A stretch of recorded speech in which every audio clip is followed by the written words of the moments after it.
글로벌 증시에 영향을 줬던 주요 이슈들 분석해보면서 특징주까지 확인해보는 시간입니다. 굿모닝 마켓 인사이트 로제타 투자자문 최진석 포트폴리오 팀장 함께하겠습니다. 어서 오세요. 안녕하십니까? 네, 안녕하세요.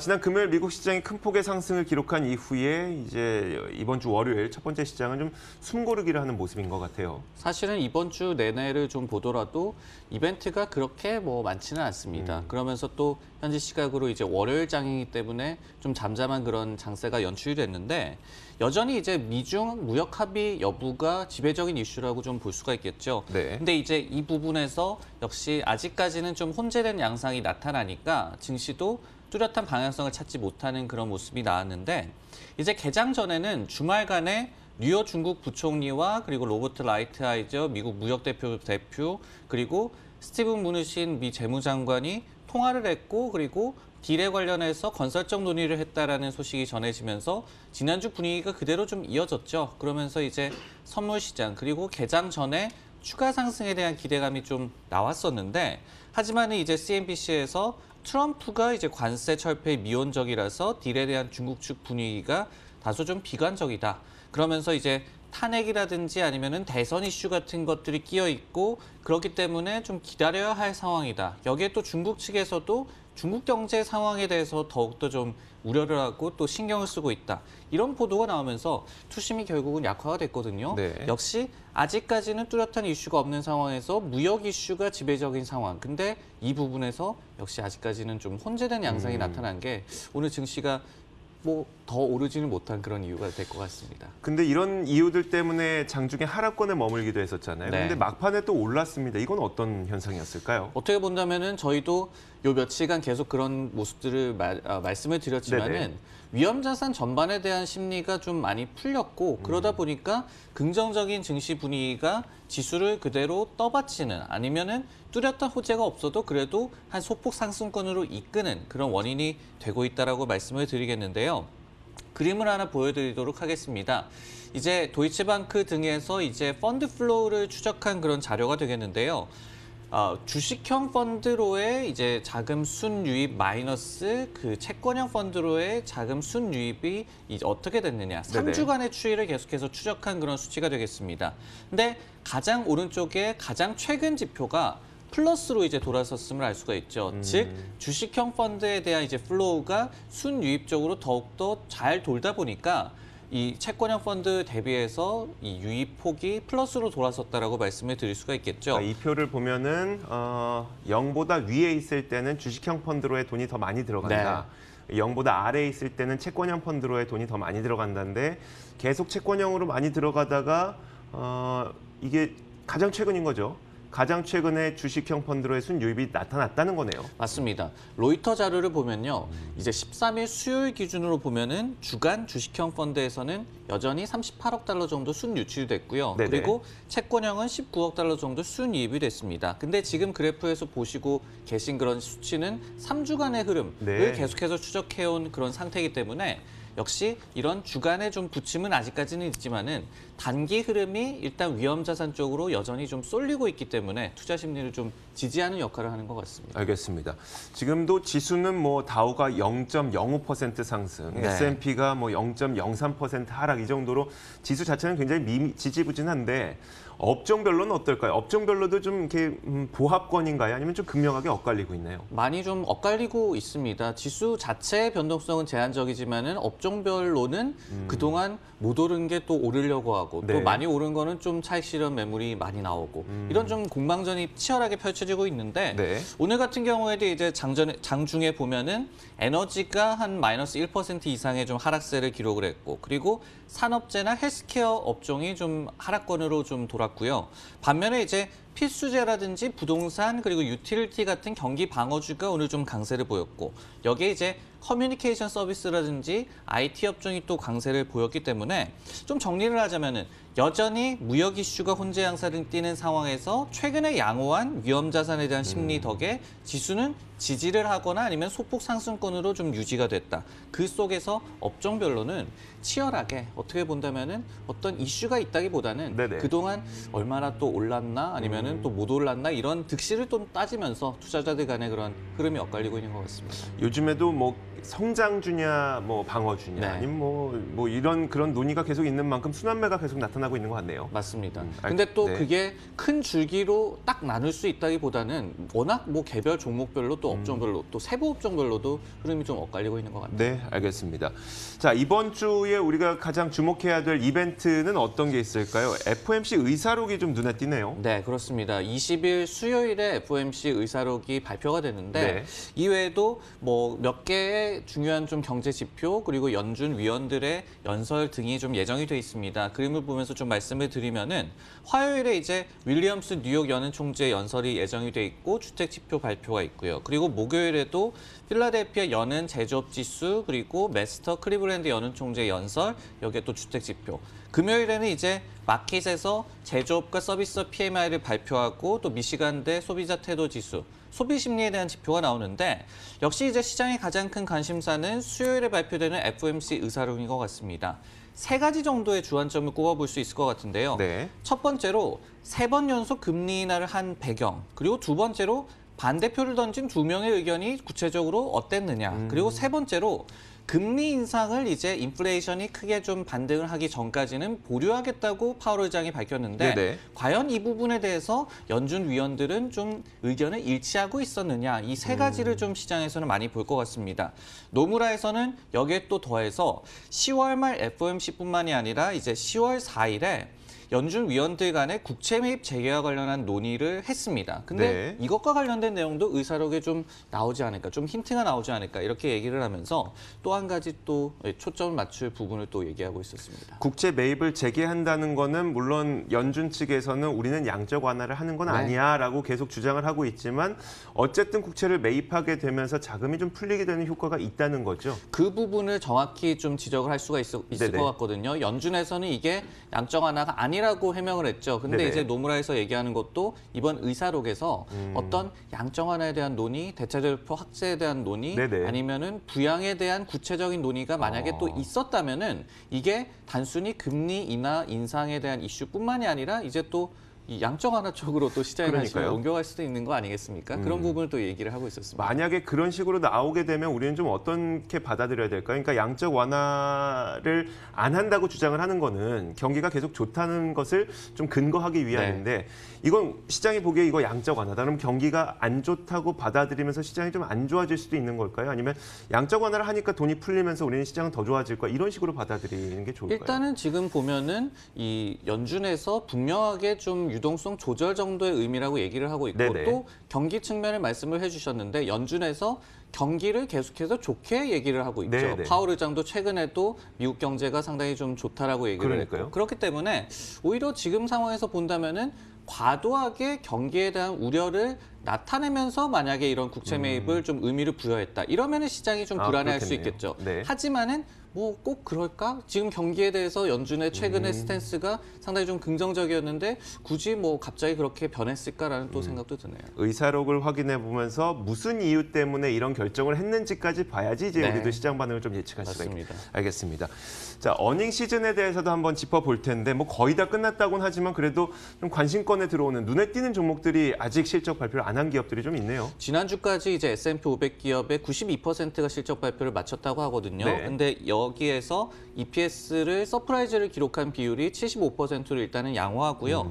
그리고 이제 증가율을 지금 다 산출을 해봤을 때는 마이너스 2.3% 전주 대비해서 나오면서 전년 대비해서 나오면서 전주에 마이너스 2.5% 대비해서 또 개선이 됐습니다. 좀 양호한 어닝 시즌인데 이번 주도 이제 말씀을 해주셨듯이 거의 이제 끝났지만은 소비주가 좀 주인공이 돼서 실적 발표 시즌이 이어질 것 같습니다. 일정을 한번 보시면은 화요일에 일단은 홈디포와 TJX 그리고 의료기기 업체인 메드트로닉 여기에 또 신발을 많이 파는 뿔라커가 실적을 발표하고요.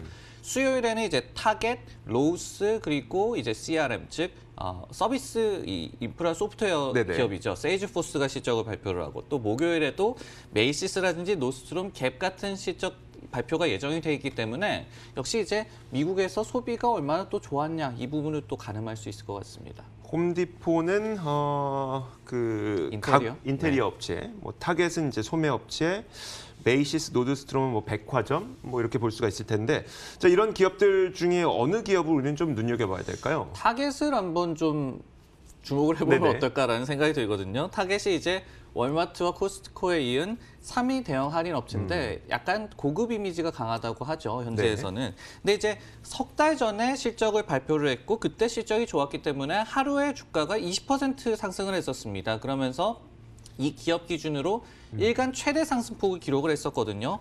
당시에 동일 매장 매출이 좋았고 특히 이제 온라인에서의 동일 매장 매출이 34% 급증해서 전체 동일 매장 매출 성장률의 1.3%포인트나 기여를 했습니다. 네. 그러면서 소매업체들 가운데서 디지털 전환을 상당히 좀 잘하고 있구나. 이 부분을 입증했던 그런 기업이 되겠는데 어떻게 본다면 이제 월마트와도 비슷하다고 볼 수가 있겠습니다. 월마트도 온라인 쪽에 상당히 좀 신경을 많이 쓰면서 거기에서 이제 광고 매출을 또 벌어들인다. 이런 얘기들이 나오고 있는데 근데 이제 월마트가 지난주 14일 목요일에 실적을 상당히 좋게 발표를 했어요. 근데 네. 이게 약간 세제 그런 효과 때문이다라는 일시적이다라는 해석이 나오면서 오히려 이틀 연속 하락을 했거든요. 오늘은 좀 상승을 했지만은 근데 타겟은 같은 기간 동안 2.3%, 1.8% 상승을 했고 월마트의 호실적 덕분에 주가가 상승했다라는 해석이 나왔습니다.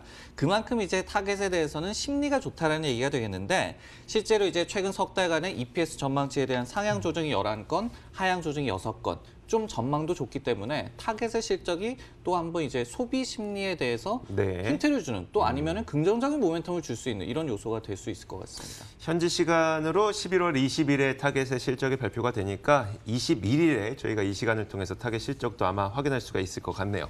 자, 특징주로 로봇 수술 기기 업체 인투이티브 서지컬이 요즘 상승세를 타고 있다고요? 맞습니다. 오늘은 좀 주춤을 했어요. 네. 근데 어제도 한 3% 가까이 상승을 했고 그리고 최근에 흐름이 괜찮았고 그리고 네. 뭐 또 좀 얘기할 거리가 있어서 좀 들고 와봤는데 네네.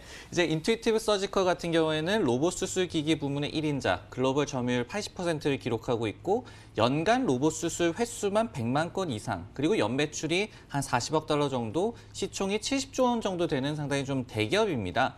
근데 이제 오늘 이슈 같은 경우에는 파이퍼 제프리라는 기관에서 비중 확대 의견 그리고 목표 주가 633달러 즉 현재 대비해서 한 10% 정도의 업사이드를 점쳤고 그러면서 이제 커버리지가 이관이 됐는데 로봇 보조 수술기기 시장에서 명백한 리더 포지션을 유지하고 있다라고 얘기를 했고요. 그리고 이 인투이티브 서지컬 같은 경우에는 10월 중순에 상당히 좀 양호한 실적을 발표를 해서 7% 급등을 하루 만에 했었습니다. 근데 네. 이후에 정체되다가 최근에 이 기업도 좀 고퍼주다 보니까 무역 관련돼서 좀 유화 분위기 이런데 좀 편승을 하면서 분위기가 살아나고 있고 최근에 또 추가적으로 모멘텀이 어떻게 본다면 생겼다고 볼 수가 있겠습니다. 뭔가 이야기할 거리가 있어서 들고 오셨다고 했는데 그 이야기할 거리는 뭐였을까요? 이야기할 거리는 이제 인투이티브 서지컬의 어떻게 본다면은 경쟁 업체 메드트로닉도 좀 이슈가 있어서 좀 비교를 해드리고 싶어서 네네. 얘기를 들고 와봤는데 메드트로닉은 이제 글로벌 1위 의료기기 업체죠. 근데 9월 말에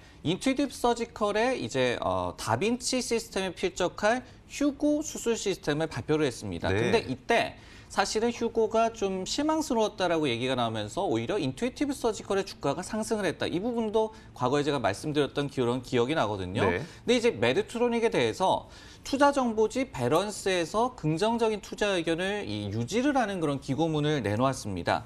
글을 한 가지 준비를 해봤는데요. 이게 뭐냐면은 동전 크기의 이제 심박 조율기 마이크라라는 제품이에요. 네네. 그래서 이게 무선으로 작동을 하고 어떤 부정맥이라든지 아니면은 심장 박동이 좀 불안한 거를 좀 제어를 해주고 네네. 또 조절을 해주고 이런 기기가 되겠는데 2016년에 승인됐고 이제 시판이 됐던 그런 기기가 되겠습니다. 근데 이제 최근의 연구 결과에 따르면은 방실 차단, 즉 심방에서 심실로 전해지는 전기 자극의 전도가 차단되는 이제 부정맥의 종류인데 네네. 여기에도 효과가 입증됐다. 근데 이게 무슨 얘기냐면은 이제 확대 승인을 요청할 수 있을 기반이 마련됐다는 얘기가 되겠죠. 심장은 이제 4개의 방으로 구성이 되어 있습니다. 근데 이 중에 단일방 심박 조율에만 이 기기가 쓰였는데 이제는 더욱더 확장된 그런 활용성을 발휘할 수 있게 됐다. 이 얘기가 되겠고, 그리고 단일방 심박 조절 기기에서는 이 기기가 해당 시장을 60% 점유를 하고 있습니다. 하지만은 전체 심박 조율 시장은 16%에 불과하기 때문에 이게 네. 40%로 높아질 수 있다는 얘기를 했거든요. 메드트로닉은 이번 주에 또 실적 발표도 예정이 돼 있고, 이 인투이티브 서지컬과 꼭 경쟁을 할 필요는 없거든요. 네. 그래서 이런 부분들을 보시고 최근에 의료기기 트렌드 이런 부분에서 좀 아이디어를 얻어가시기 바라겠습니다. 자, 알겠습니다. 자, 미국 시장 마감 종가 확인하고 돌아오도록 하겠습니다.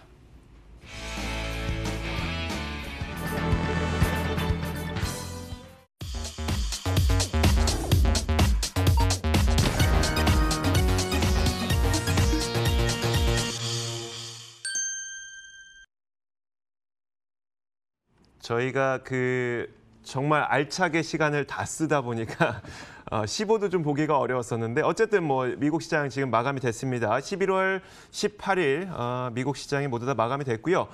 일단 다우존스 산업지수는 소폭입니다만 그래도 다시 한번 사상 최고가를 경신했습니다. 어제가 제가 기억하기로는 28,004포인트였었는데 28포인트 올랐죠. 28,033.31포인트의 장을 마치면서 0.1% 강보합권에서 이제 마감이 됐습니다. 자, 이어서 나스닥 지수도 한번 살펴보도록 할게요. 나스닥 지수 0.11% 올랐네요. 9포인트 올랐습니다. 8,549.94에 마감됐고요. S&P 500 지수는 다소 좀 조정을 보인 것 같습니다.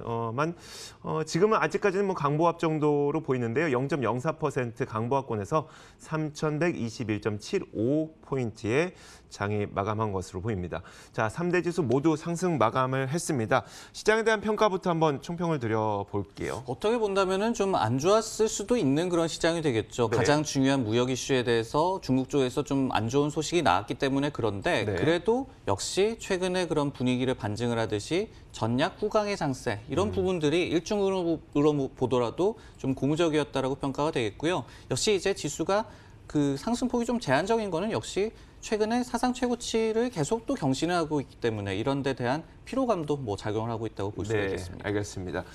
자, 사상 최고치를 기록하고 있는 미국 증시 저희가 이제 업종별로 한번 살펴보도록 하겠습니다. 종목 지도를 한번 펼쳐놓고 어떤 기업들이 잘 갔는지 어떤 업종이 올랐는지 내렸는지 한번 확인해 보도록 하죠. 네, 아까도 이제 에너지 업종이 좀 좋지 않았다라는 말씀을 드렸는데 여기에 이제 빨갛게 그대로 나타나고 있습니다. 지금 보시면은 엑소모빌이 1% 하락했고 네. 그리고 쉐브론도 거의 2% 정도 하락을 하는 그런 모습이 나왔는데 역시 이제 에너지 업종 같은 경우에는 유가 흐름에 연동이 된다라고 볼 수가 있겠죠.